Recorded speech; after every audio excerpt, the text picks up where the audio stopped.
This podcast is brought to you by the School of Advanced Study, University of London. So welcome to the Archives and Society seminar, the latest one in our ongoing series. And we're delighted to welcome Alex Ritchie, who's Business Archives Advice Manager at the National Archives, to talk to the seminar this evening about company numbers, which are quite a controversial resource. There are some people who really love numbers. There are some people who find them very challenging. So I'm really looking forward to Alex's talk this evening, and he's called it a key resource in tracing business and their records. Alex has said he's happy to take comments and questions as we go through, but there'll also be time for questions and answers at the end. Over to you, Alex. Well, thank you, Val, and thanks to you all for coming this evening. I did wonder whether anybody would turn up for as dry a subject as I think it's possible for me to speak on. I've called it Company Numbers, a key resource in tracing businesses and their records, and I don't know if that's not overselling it.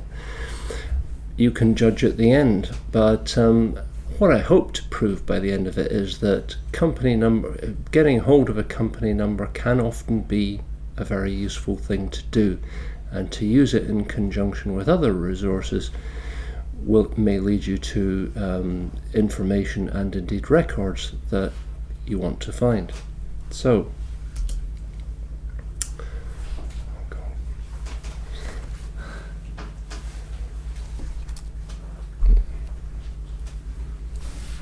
yes, the background. First, I want to start by saying that I may not know everything about company numbers. In fact, there may be people in this room who know more about company numbers than I do, and that will be a humbling experience. But what I can say with confidence is that at the moment, I know as much about company numbers as I have ever known. And I've found myself in the position where I've got to know something about company numbers and think I know stuff and think I understand stuff, only to find that actually there's more that I didn't know and more for me to find out. Now, I had to get information for some of you maybe, hope this doesn't sound pompous, but some of you may be familiar with my book, The Shipbuilding Industry, A Guide to Historical Records.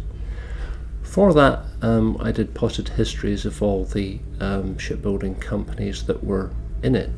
And that was quite easy to do because many of them have published histories. But for a few, there wasn't very much information. So what I had to do was to use information from Companies House. And some of these companies were live companies, and at the time I was doing it, what you could do would be to order documents on microfiche, and the microfiche would give you a ton of information about the companies, more than you ever needed.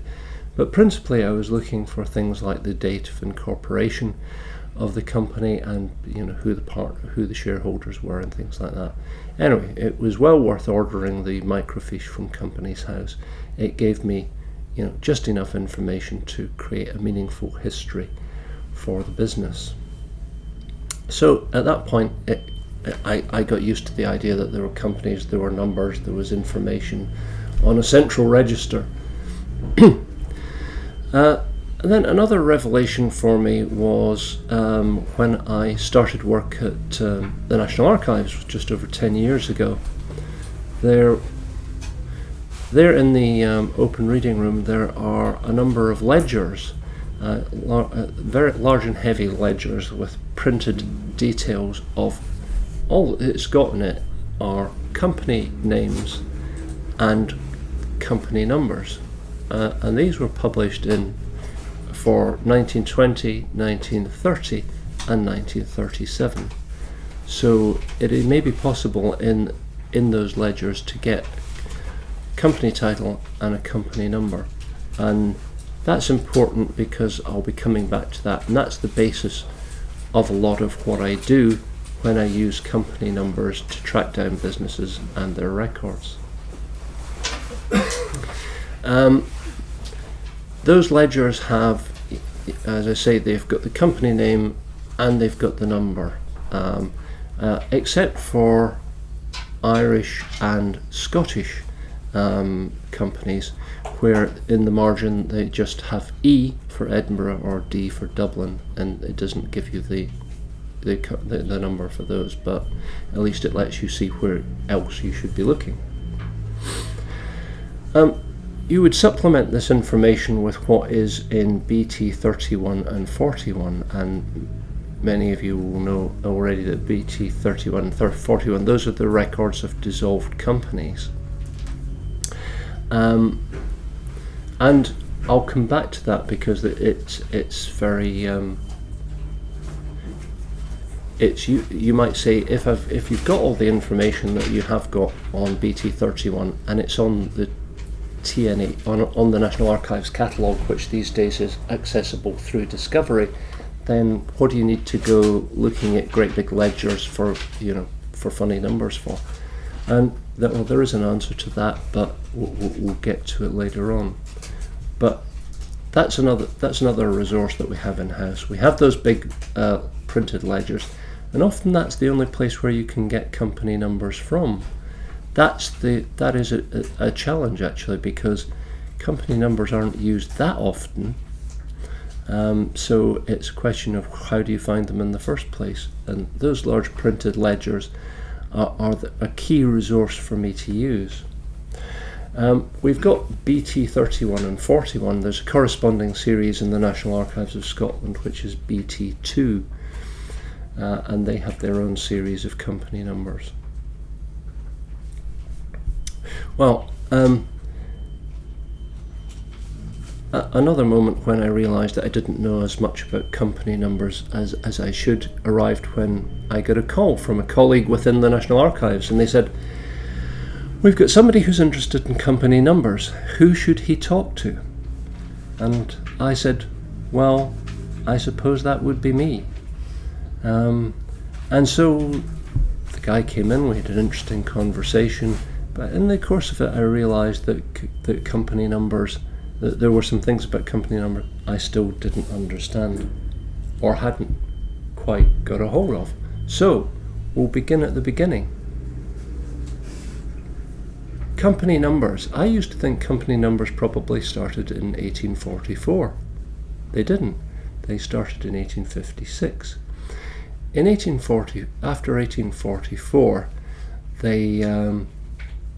they registered companies, but they registered them without numbers. And then in 1856, they obviously decided, and some of this is still a little bit hazy, I can't get chapter and verse on it, they decided to issue numbers to companies. So it began with company number 1, the National Savings Bank Association Limited. And that's great, that's what you want. It's a nice, simple system. You start with the first number and you go on from there, and you always know where you are roughly, because it's just you take the next number on a cab rank principle. And there's a parallel series of these in Scotland, and presumably in Dublin as well, in the beginning. However, there was a further Companies Act in 1862, and what happened then, I was surprised to learn, was that they wanted to start all over again. That they started again with company number 1, and so what you had was you already had a number of issued numbers in the region 1 to 2920, and now you were starting a new series at 1, and in order to distinguish the two from one another, you added the suffix C to your company number, and I often wondered what that was, why some numbers had a suffix and what did it mean. And it's only recently that it became clear to me what that was, which was that there was this overlapping series, and thus for a number of years they used up company numbers, duplicate company numbers distinguished by a suffix, for those until they had exceeded the 2,920 numbers, and then you just got after that you just got a number. Now by 1900, in England and Wales, they had reached number 64,658. That's not a lot of numbers really, and I think that's a significant thing, because you can after a while you can look at a company number and you can realise roughly when that was issued, and if you see a low number, you think, gosh, that's an old company. And with practice you can get to know exactly how old. Alex, can I just ask, what happened to the companies that were registered with no number from 1844? Did they subsequently get numbers? My understanding is that they had to re-register as with a number. That was what happened. Yeah. Sorry, were you going to? I'm afraid as an accountant, retired accountant, I'm a bit of an anorak when it comes to numbers, and I love trawling around the company's house website, and I did find that company number 25 was still trading, well, until a year or two ago. Mm-hmm. I can't remember what it was called. I think it was some sort of insurance company, and it's still around today. Mm-hmm.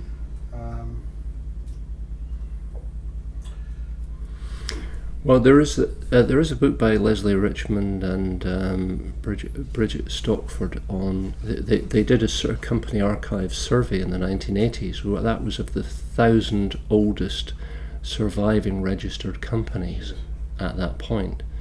So a lot of that information is there in survey lists and also in the published book. So yes, from time to time we've revisited some of the very old companies. Are the archives for every company at the National Archives are in the BG records, or have they? I thought you'd only preserved a sample of companies.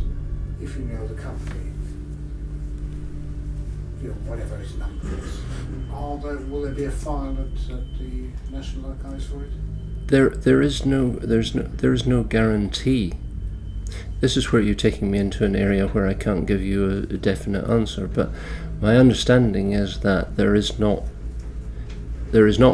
a file for every dissolved company.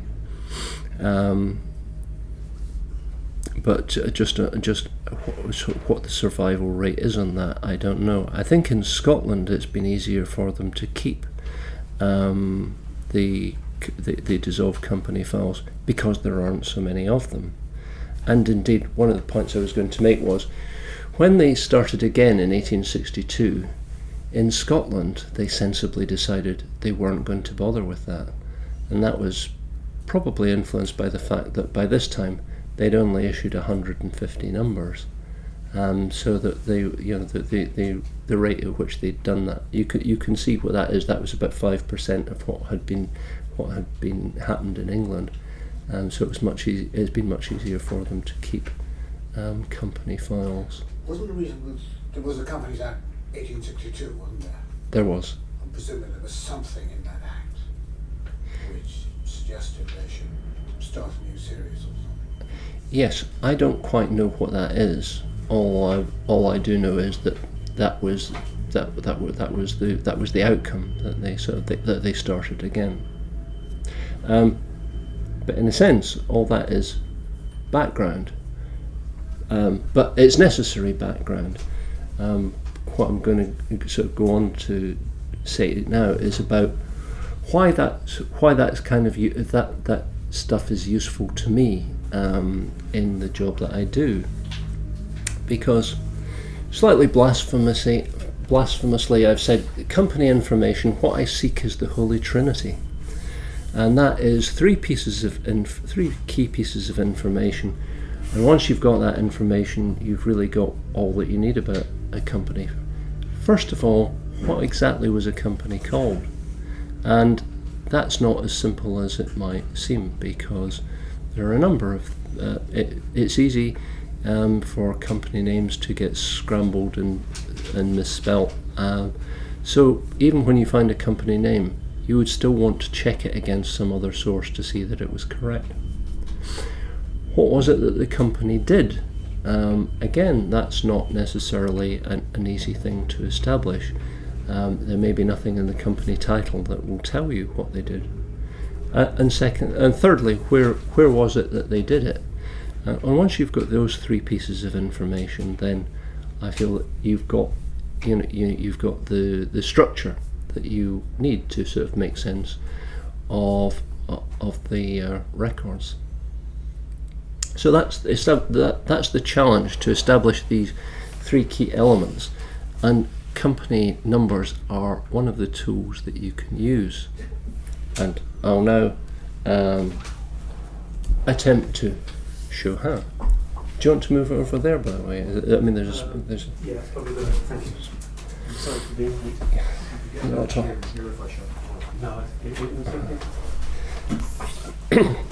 No, I have brought with case studies are all the rage these days, so I thought I'd have a case study, and the case study is for a company called Johnson and Darlings Limited.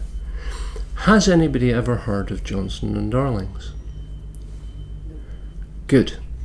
That makes life a lot easier. Where is that photograph, by the way? Sorry? Where is that photograph? It doesn't look like the National Archives. No. Well, I'll tell you. Just the images that I've used in my talk have almost nothing to do with my talk. I've just kept them there to sort of break it up and to sort of alleviate the monotony of my presentation. But since you ask, I will tell you, and that is the archive of the Swiss pharmaceutical company Roche in Basel in Switzerland. So that's their archive, and my friend Alex Bierry wouldn't mind me using it in my presentation, even if it's only as wallpaper.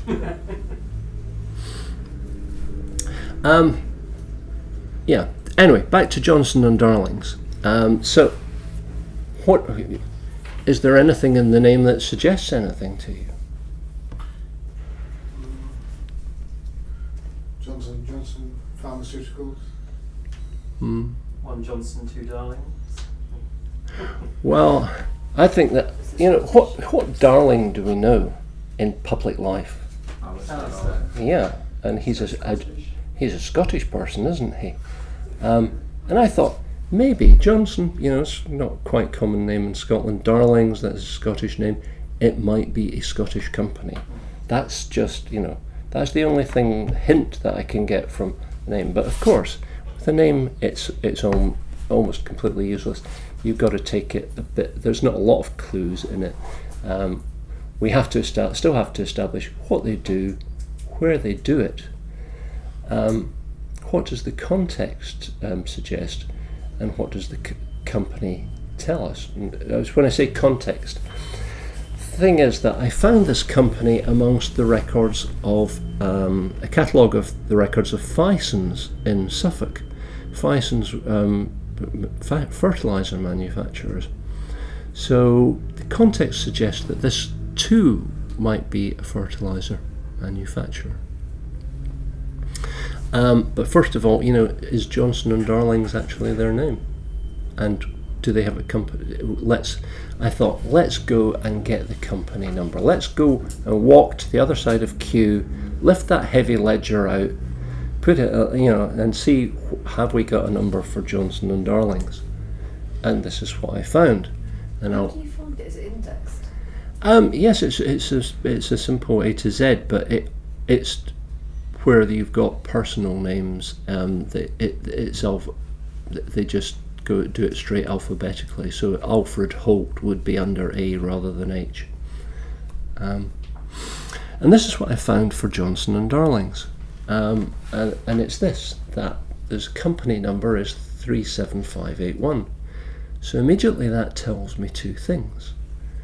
First of all, it tells me that my Scottish theory is bankrupt because it was definitely registered in England and Wales. And we can see from and it's possible to see, you can use BT31 for this, because you can put in the numbers on either side, and it becomes clear that it was incorporated in 1892. So, also in BT31, I found that there's a file for Johnson & Darlings. So you might think, well, what's your problem really? You've got most of the information there already. And I would say, well, that's all very well, but it just tells you that there's a file for Johnson & Darlings. It doesn't tell you, without getting out the file, which would be a lot of trouble after all, it doesn't tell you what they did or where they did it. And I think we can do that without actually ordering the file up and looking at it. So it tells me that the company was incorporated in 1892. And it was dissolved somewhere between 1933 and 48. Now, this helps us in a way, because we know what dates we don't need to look at, because the tools that I'd then go on to use would be Kelly's county and city directories and post office directories of London and so on. But there's no point in looking at them. They might be. We might find something in them within that date range. But once you get beyond that, there's also something called Kelly's manufacturers, and we have a number of Kelly's manufacturers directories, and they start in 1955. And we've got 55, 64, 76. But they're too late for a company that was dissolved between 33 and 48. So it tells, with those dates, we know where to look, or rather where not to look, where we'll just be wasting our time. Of course, it might be in a directory before 1892, because it might probably traded for a while before it became a limited company. Then I also found, using the modern wonder that is Google and the internet, that there was apparently a company called Johnson & Darling. Not Darlings, but Johnson & Darling. That was what showed up. And it showed up in the Scottish, there was a reference to it in the Scottish Brewing Archive. And I think, well, that doesn't seem entirely likely, in that, they're not doing fertilizer. So, but let's have a look just the same. And it suggested that Johnson & Darling was in Berwick-upon-Tweed. And Berwick-upon-Tweed shows up in the Slater's Directory of Scotland for 1915. And if you go to that, then, bingo, we found what we wanted. Johnson & Darlings were in Berwick-upon-Tweed, and they were described as brewers, maltsters, corn merchants, and manure manufacturers, which leaves you only wondering what the beer tasted like. But that's the process through which after I'd done all that, it seems like, well, it's fairly obvious, isn't it? It wasn't difficult, was it? But actually, it was using all these things, and the company number helped to set you going on it as well. It wasn't. Maybe I could have done it without the company number, but the company number helps. Another case study, and this one is that ran across a company called the European and British and Colonial Lands and Buildings Company Limited. Now, this is a little bit strange because it sort of occurs amongst the records of the Commonwealth and Continental Church Society. So it's not quite where you might expect it to be. We're expecting businesses to be businesses, not to be sort of embedded in religious society records. They've got records that cover the period 1940 to 73. So again, I would say that gives you some idea of where you can look in directories for around that period, because they were definitely active then. once again I decided to get up from my desk. I can do with the exercise anyway.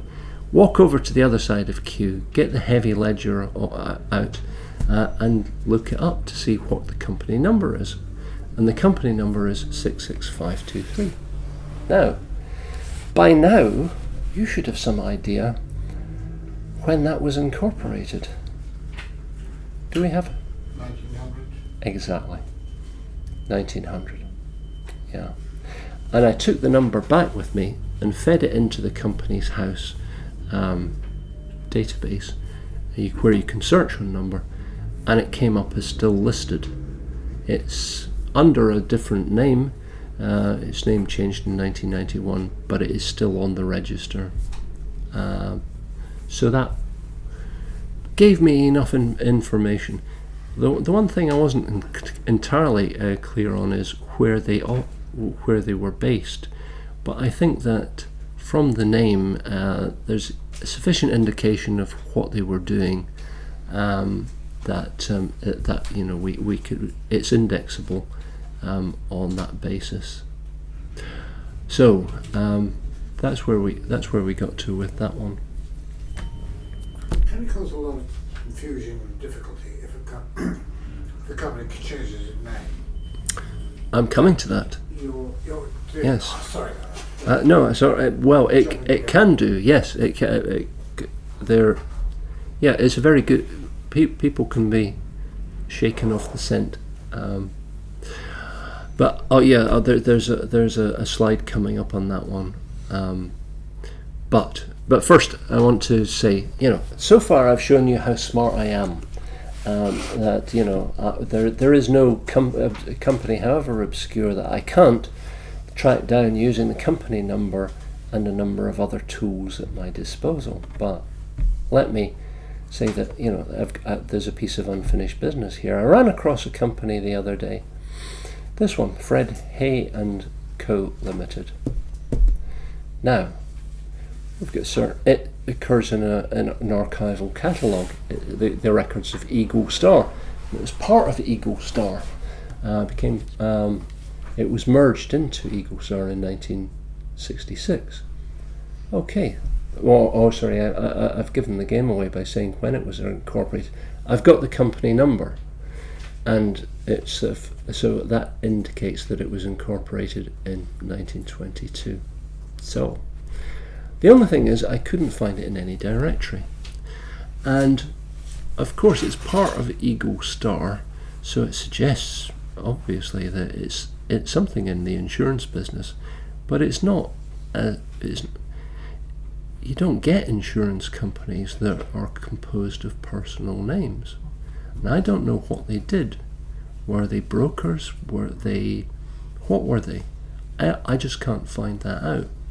And until I find that out, I don't really feel confident to index it, because I don't know what I'm saying. In effect, what did they do? Where did they do it? I still don't know these things.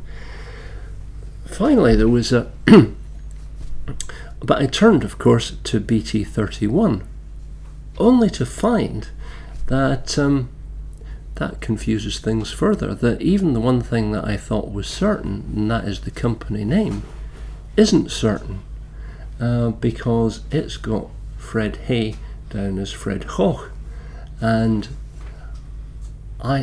so one of those is wrong. I suspect it's the one in BT31. But I may actually have to take the extreme step of ordering up that material and looking at it in order to be absolutely sure. But I found that because, and this is where it's all worked out beautifully and vindicates what I say, I found that not because I searched by name, but because I searched by number. And so I fed that into Discovery, narrowed down the search to BT series, and up it comes, and it's like, yes, that's obviously the file that I want, but it's probably misspelt. So that's a kind of example of a business where I've tried to resolve all those questions of what is the company name, what did they do, where did they do it, and I've got about half out of 3 at the moment. But we can return to that. I didn't want to. I would have tried a bit harder to resolve it, but I thought it's good to bring you a sort of a half-solved problem, so you can kind of see what it is that I've been trying to do, and why it is that it's tricky, and you've got to keep finding a different angle of approach. Is this all making sense so far? We will move on. One of the things about company numbers is that you kind of think that when a company ceases trading, that it's gone out of business, it's been liquidated, it's been wound up, the company is dissolved, the company is gone. One of the things that I found in my shipbuilding researches was that, surprisingly enough, they don't necessarily. And this is true of a firm called Charles Connell and Company. Connells were shipbuilders in Glasgow, and I'm old enough to have gone as a schoolboy to watch a launch at Connell's Yard, the city of Lichfield, in case you're interested. Connells became part of Upper Clyde Shipbuilders, and Upper Clyde Shipbuilders came to a sticky end, and Connells, you would think, had disappeared. Oh no, it hasn't, because I ordered material to get from company's house to get information so as I could write an introduction in my book to Connells, and so we established that it was incorporated in 1902, and it still continues. Now, you could be thrown off the scent here as well, because if you look at the two lower things, it's now called. They've decided to call it something else. It's Charles Connell and Co. Holdings Limited, but it still has the original company number, and therefore that is still the original company. And where there is where you still have the company, there may still be records with them. Confusingly enough, there's also another company which is associated, which is under the original name, but that was incorporated in 1950. So if you just go by name, that can be misleading. You need to look at the company number and the date of incorporation to see which company you're actually dealing with, because you're not dealing with the original company anymore. You're dealing with a different company which for some reason has adopted the original name. I hope I haven't confused you with that.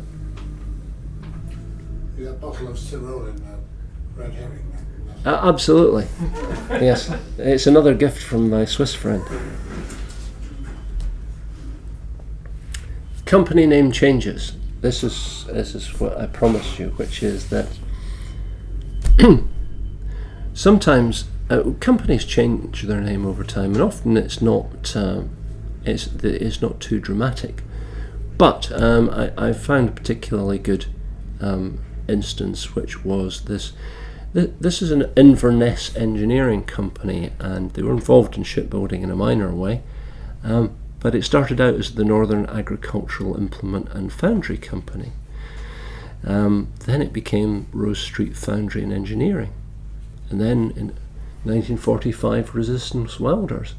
Then in 1962, AI Welders. And then 1985, Rose Street Engineering. But it's the same company. So it could pop up on your radar in a number of different guises, but it is still the same company, and it is still just it's still got the same company number, which was it was registered in Scotland, so it was there 406. I think one of the reasons these companies have a life after death, as it were, is they have a registered capital, and so even if you end up with a company that is a shell, that shell, even though it has no assets, very little assets, does have a value. Mm-hmm. Because whoever purchases it can buy the company with a registered capital of £100,000, or used to be able to, and you save yourself the 2% stamp duty or whatever it is. So these things do have a life afterwards, and could end up with a totally, utterly different, in a totally different business. Yeah, this is quite true, and it's one. But I think that for many researchers, and this is where I started out thinking that a company didn't build ships anymore, then the company must have been wound up. But I was wrong. There may be residual property or assets, and also the shares were all in the family. So it's obviously, I think, a family vehicle for managing joint assets. Well, that's my guess.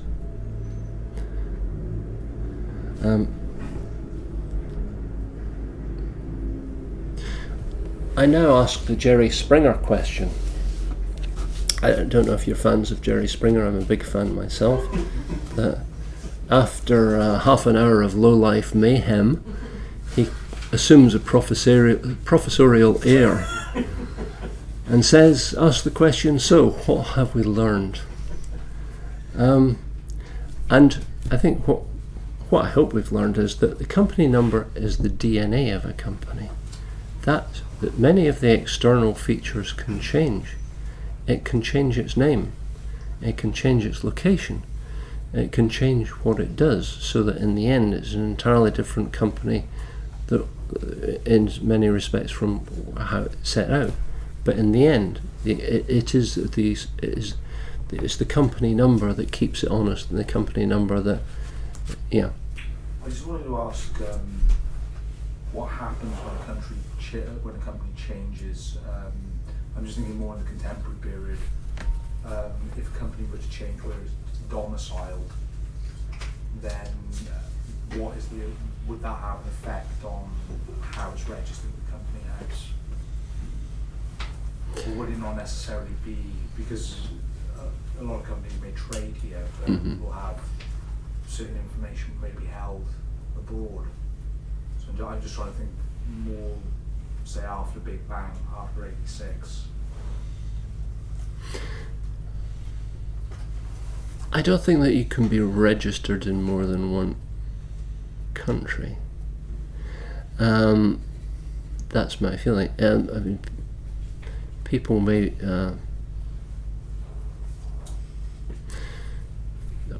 that's just it. As far it might be useful for me at this point to mention a website which is closely associated with Companies House, and that's something called Open Corporates. Open Corporates allows you to search for companies in other jurisdictions. So you may well find that a British company has associated companies in other jurisdictions, which have been registered in other countries, but it brings all that together.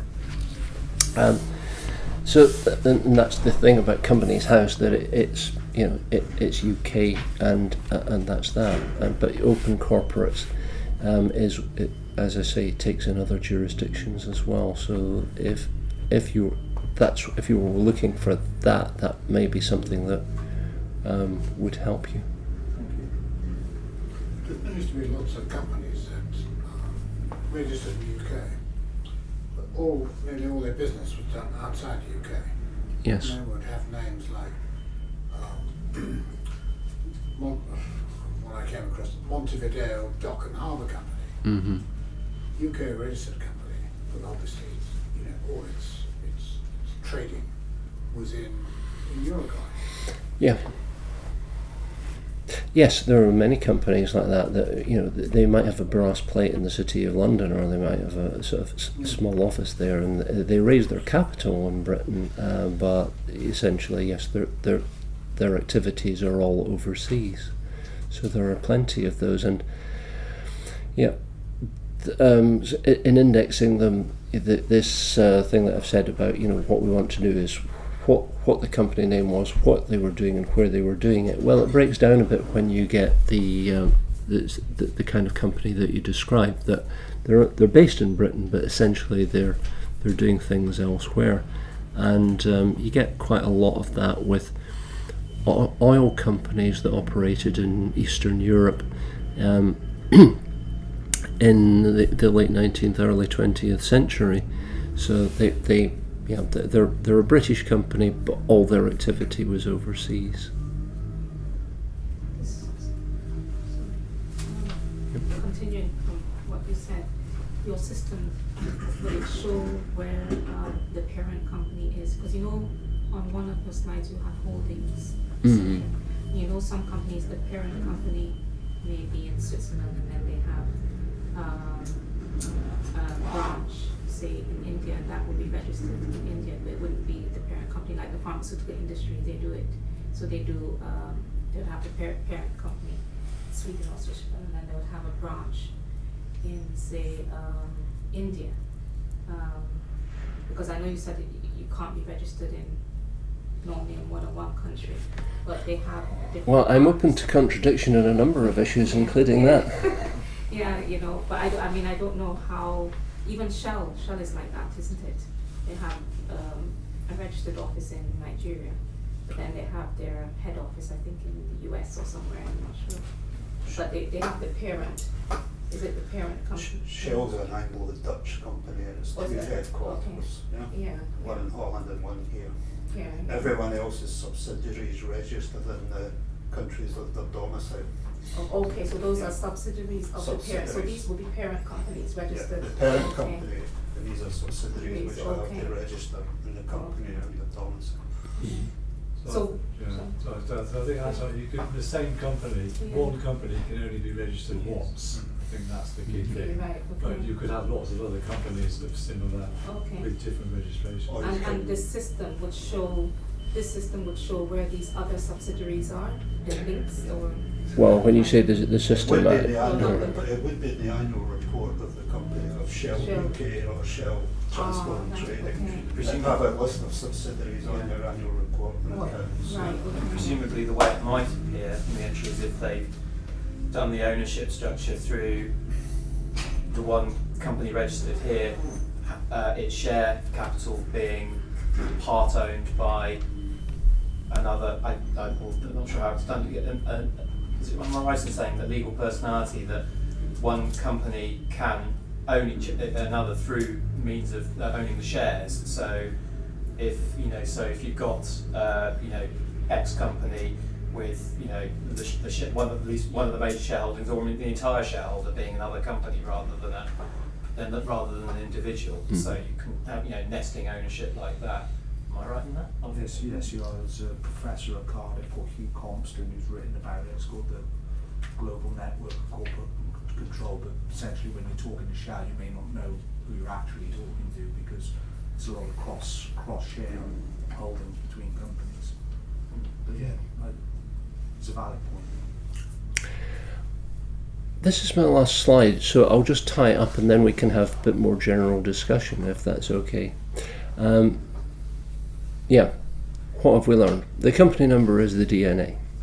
And it's a tool to be used with other resources. As I've said, in some of these instances, I've shown that the company number has taken me, it has offered me certain insights, and it's put me on the right path. I still need to use other things like BT31, like published directories to establish more company information. It may not be the most significant item, but as I say, sometimes it can be the one thing that can unlock company information, and that's why I say, often when I'm trying to sort of crack the identity of a company, I start with the company number. So that's where that's my starting point very often. It's, as I say, going back to the beginning, I may be overselling it, saying key resource, and it's like, well, it's a key resource in conjunction with other resources. But I hope that I have made my case to sort of the satisfaction of the audience this evening.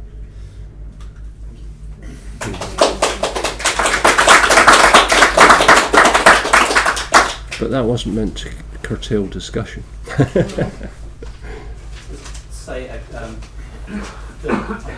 sure others will probably be familiar with this, but of course in the context of why companies are registered in the first place, a business or a company doesn't have to be what one would think of typically as a sort of profit-making trading organisation, and it can get into different sort of spheres of. I mean, the two examples that spring to mind is that I did some work for my career change to anarchist on an organisation called the Railway Pensions Commission, and in the course of that, discovered to my surprise that British Rail actually still technically exists as the company, and I think I'm right in saying this was the company that was formed at the time of nationalisation in order to transfer the private railway companies into state control. But it still hangs around now as a residuary holding company, earning, as the owner of certain office blocks and things which haven't, for whatever reason, aren't owned by any of the train operating companies or by Network Rail. Mm-hmm. So you do get this kind of, companies which actually largely existed in the public sector and may still exist for certain other reasons. The other one, which is quite different, is that outside work, I'm quite involved in rowing, and I know my club, Thames Rowing Club, and our neighbours down in Putney, London Rowing Club, we did the Thames Rowing Club that dissolved ours back in the 20s, but London Rowing Club, as I understand it, has one of the oldest companies on the register, which is London Boathouse Company Limited. It goes back to the late 1850s, I think, and was formed purely for the purpose of legal personality, in that when they were building their boathouse, this was an unincorporated association, a club, of members, in order to own the property, and I suspect also to limit the liability in terms of construction of a property. They learned a Boathouse Company Limited, and for various reasons they decided to keep it going. So they're not for profit, in a sense it's a social club, it's a sports club, but for various reasons they kept that body going for over 150 years. So you do get these sort of oddities which don't sit in the profit-making business world at all. I just thought probably was worth mentioning. Mm-hmm. Yes, I'm quite conscious of this because we tend to think of companies being the same as businesses, but a lot of bodies, as you say, became limited companies when they weren't really involved in any business at all, other than they were gentlemen's clubs, they were girls' schools. That you don't think of these as necessarily being businesses, but they decided to adopt that structure. That's because of limited liability. Yes. Mm-hmm. It's as simple as that. To limit the liability. But I think it wasn't the 1854 Act that created limited liability, and there was a lot of political controversy at the time, and from many politicians, limited liability was not a commercial matter, but a moral matter. Mm-hmm. The idea that people could get together, create a company, and then be able to walk away from the stats. Many politicians just found it absolutely terrible. Mm-hmm. People could just walk away and what would the Daily Mail have been saying at the time? Mm-hmm. Yeah, well, I think it's been represented sometimes as the genius of capitalism that in creating limited liability, this allowed sort of market forces to surge forward. But when you get an Enron or an RBS, then sometimes you feel, well, maybe it wasn't such a great idea after all. Well, you haven't mentioned Companies House on their website, where you have to actually pay to get information, which I am dead against, not just because I'm Scottish, it used to be free. Mm-hmm. But now we seem to be going in the archival world and in the National Archives and paying for bloody everything. which should be free. You know, that's my view. Right? These are public resources. We're paying for the archives. Why are we paying to get access to records? Yeah? And I seem to be a lone voice in the academic wilderness on this one, but it's something that intensely annoys me. When I have to pay for something I already own as a taxpayer. Yeah? Can't you put in a Pay more. Can't you put in a request? Sorry, excuse me. No, I was just going to say, can't you put in a request under the Freedom of Information Act if they're public records? But I take, you ever tried doing a Freedom of No. Information? It's a utter waste of time. Yeah, well, I'm just as stingy as you are, Hugh, and I'm stingy. and It's just yeah. I think there's a lot of but I think the thing is that there's a lot of free information out there, and it's the free information that I go for, and everything that I've shown you this evening, I think you can get for free, just about. Well, if you look at the old stock exchange yearbooks, you can get most information on companies. You get this share structure, the debenture holders, who the directors are, when it was incorporated, etc., etc. That's at the National Archives. There's a run of them, isn't there? The old stock exchange yearbooks. Certainly you get I can't remember what the context would be. Certainly you can get some of that from Companies House free, because I've done it recently. It may be to the fact that I was pre-registered, but I got, just in terms of current directors and things, for an excellent company without being charged. So. But of course, most companies lie to you. I mean, I recall Sir Eric Yarrow when I was interviewing him, he said, "Oh, the family don't really own the company anymore." I went down, got the file up from Cardiff, this size. 60% of the shareholders, family members. What Charles Connell won't tell you is what it was shut for 8 years in the 1930s. Holds the record for the longest temporary closure of a shipyard in the UK. And you would only find that out if you got the files, because there'd be no returns for those years. Yeah, the one time I did pay money for information was, I got stuff from Companies House for a number of companies, but at that stage, that's going back a long way now. What I paid for, I got an awful lot back. I got masses of microfiche. They probably don't. I don't know that they do that now. But there's still a place in north of what's the name of the road? Finsbury Square, which is gone, and everything used to get all these files and bits of paper on. And I think everything was digitized sometime 10, 15 years ago. And that's all. An awful lot of it's been lost in the transfer. There's thousands of them been skipped, or as the archivists call it, de-accession, that horrible word, that Stalinist type of it. So most of the old original stuff is actually gone, which is a real pity.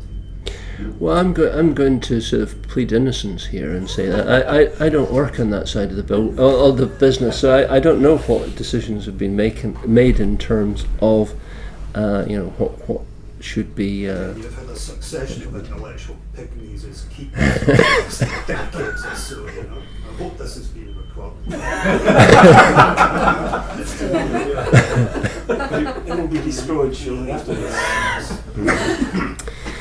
There was one point I was going to make, which it hasn't come up earlier, which is that when you look at company, it touches on a number of things. One of them being, sort of businesses that sort of have apparently ceased trading and yet still exist, and also where they might be. Because I had a query about a couple of gin distillers, and they're not trading. But I looked them up and I found that they were on Companies House. I think they were dormant. Now, the thing about Companies House is that it gives you a registered office, but without, there's a key piece of information that's missing from that. Whose registered office is it? You've got an address, but it doesn't tell you who's And I looked at these gin distillers, and the same address kept coming up, and I thought, that's funny, because that rings a bell. And eventually a penny dropped with me that this was the headquarters of Diageo.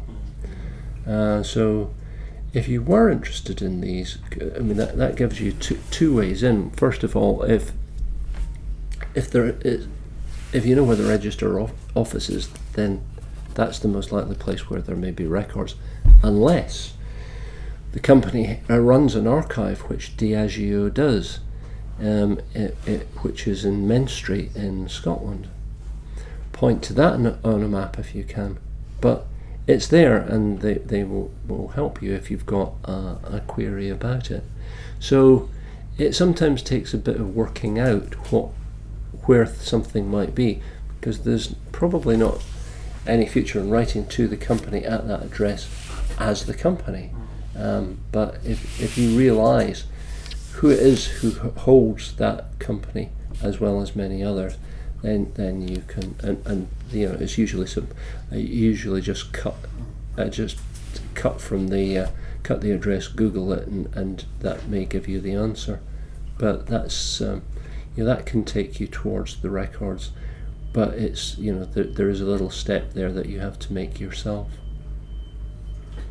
Can I ask a question about current practice? As I understand it, as companies came off the register at Companies House, at the other end of this process, a sample of records went to the National Archives, PRO as it was. Now, does that still continue? And if so, we can moan about what happened in the past, but what's happening now with companies that are terminating? My understanding is that there will still be this appraisal and transfer of records, but I don't have any. I don't have a particular knowledge of that side of the business, so I don't know quite what's going on. But it's so that begs so many questions about who's deciding what criteria. It's like a very small sum. Yeah. I think that's a conversation that I probably need to go and have with colleagues at the National Archives. Probably people doing it don't know anything about business either. Because presumably the number of companies being registered and then kept for specific purposes, nominee companies and all sorts of things like that, is, I would guess the number is has gone, if not exponentially up, but largely up on the past, because companies are registered as particular vehicles and kept maybe for not that long necessarily, and then disappear again. Others may know rather more about that kind of thing than me. There's been an explosion in company numbers, and I mean, one of the things is that when I forget my sister's postcode, I go to Companies House and I look her up, because she has registered herself as a limited company, because she's in a creative business, and therefore she needs a vehicle to aggregate her income, and so she has created a business. She's not really a business, but she's. So it's half the BBC. Yeah. So that's that is. There are lots of things like that. There are things which are not really businesses. Over 2 million now? It must be. The company numbers well over 2 million, aren't they? I haven't checked on that, but that sounds about right to me. And I've been a company secretary myself. I was the company secretary of Quick Date Limited. Quick Date Limited was an instant company, and apparently Quick Date, yes. It doesn't. There are people who sit around and they think up names for companies, off-the-shelf companies that it could be, Easy Day or Nice Weather Limited, and you can take these companies and that have already been created, and then you can just use them for whatever purposes, and there's nothing in the name to indicate what they did, and the name is entirely, it's just people think them up at random. And Quick Date Limited, we needed a company because we were buying the freehold of property in which there were 4 flats, so there needed to be some entity that could hold that and so therefore we bought a company. The company did very little, and it didn't trade, but it was yet another company, and it added to this enormous expansion in company numbers. You often get these, they will say, companies incorporated by these off-the-shelf companies, who'll be quick date number 593, and you get all these numbers, quick date 594 and whatever, and of course all that happens is that people will then change the name of the company to whatever they wanted to call it after that. You can do that. Yeah. We were quite happy with Quick Date. It was one of the less silly names. Sounds like a dating organisation. Well, we did hope that somebody would approach us and say, that's a great company name, can we buy it off you? But it never happened, I'm afraid. Well, because some people will do it, some smart people. For example, that when rail privatisation was first mooted, somebody immediately registered Great Western Railway Company, London, Midland, Scottish, Great Central Railway Company, as a name, so that they could then sell off the company. It's the name for them. That was the valuable part of it. So for when first Great Western started off, they bought this company, Great Western Railway Company Limited, to settle off any possible passing off. And we also got to remember that not every company is registered at Companies House. Many of the companies, for example, the railway companies, were nearly all statutory companies. And there's a superb series of records in the National Archives, the Rail series, that give you all the board minutes and all the rest of it. And the railway historians are very lucky in that respect, that the records in the archives, public archives, are much richer for railways than they are for other businesses. Where there's huge gaps for other businesses, but in the railways, it's nearly all there. And anyone who's been through the Rail Archives series at the National Archives will see that they're very, very rich scene.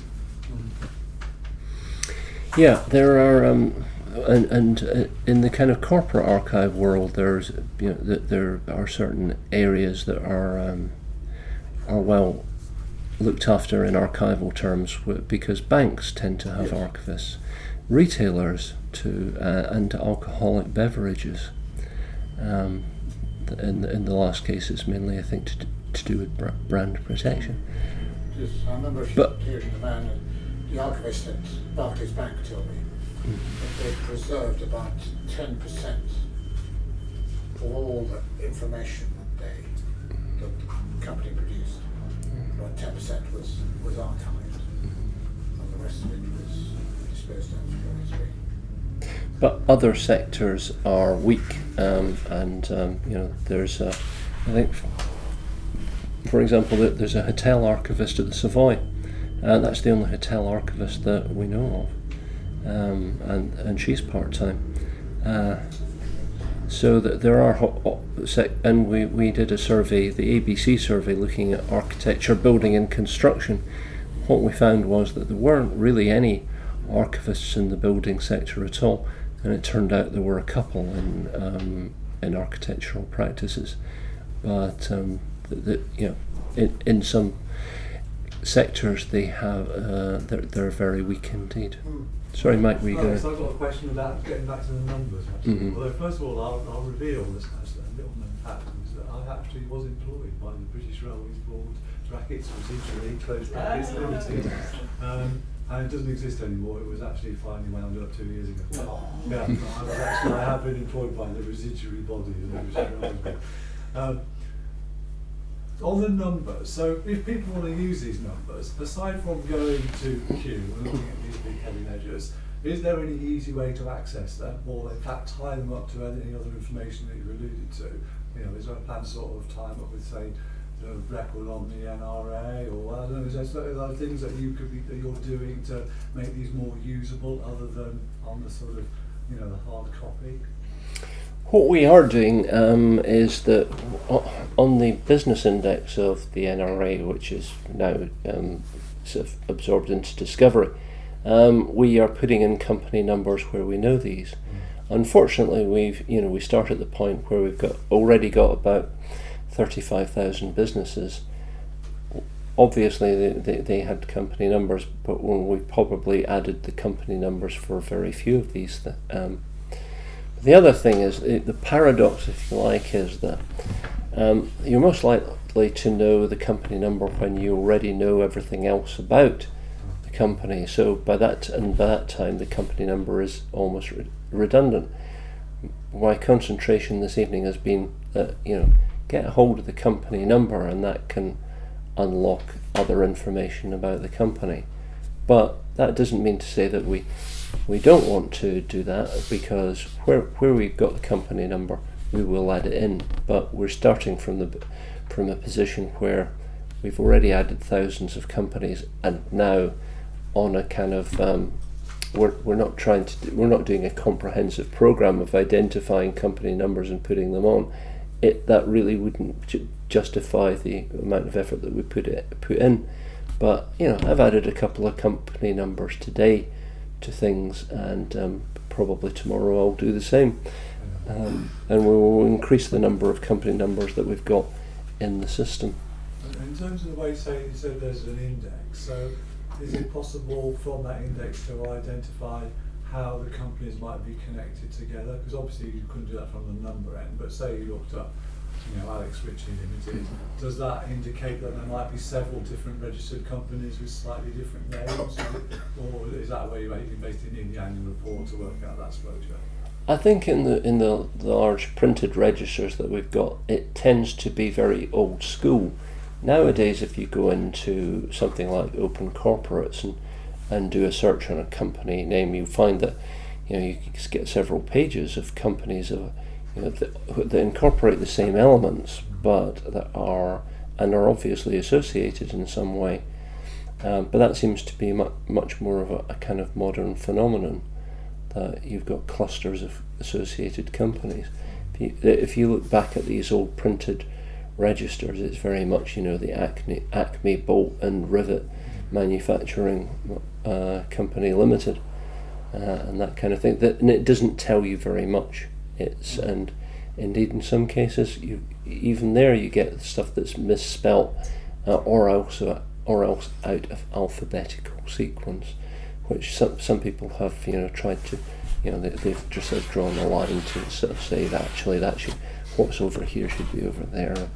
So there's nothing perfect, and that's why I say that it's all about using a number of different tools to arrive at your firm conclusion. I did say you mentioned different businesses have different attitude towards their archives, and some people are very good at it. And I think particularly companies in the city, a lot of their archives, stockbroking firms, ended up in London Metropolitan Archives, or they went to Guildhall, and then the LMA. Mm-hmm. And of course many of the banks still maintain archives today, like Rothschild's. Yeah. And that they actually people can contact them, and they have a place near Banks tube station. Yes. Which may have been there, and they seem to be you can actually visit the place, they organise visits. And it's if you look at LMAs, awful lot of solicitors as well, financial companies. As a matter of interest, there was a discount house called Union Discount, Mm-hmm. and it was part of the city establishment for about 100 years, from 1885 onwards. And the Bank of England changed the system, and they were left not knowing really what to do. They took some very risky decisions where they went into gilts, fixed interest, and they made this catastrophic, a bit like the banking crisis. They got their sums totally wrong. Interest rates went up instead of down as they thought it would. And one day, their share price collapsed by 70%. The chairman, announcement in the Financial Times, chairman, hostess, managing director resigned with immediate effect. And of course, they had to sell up all the other good bits of the business. And at the end, there was nothing left. Anyway, I did a search on the Companies House website, and the company has changed its name.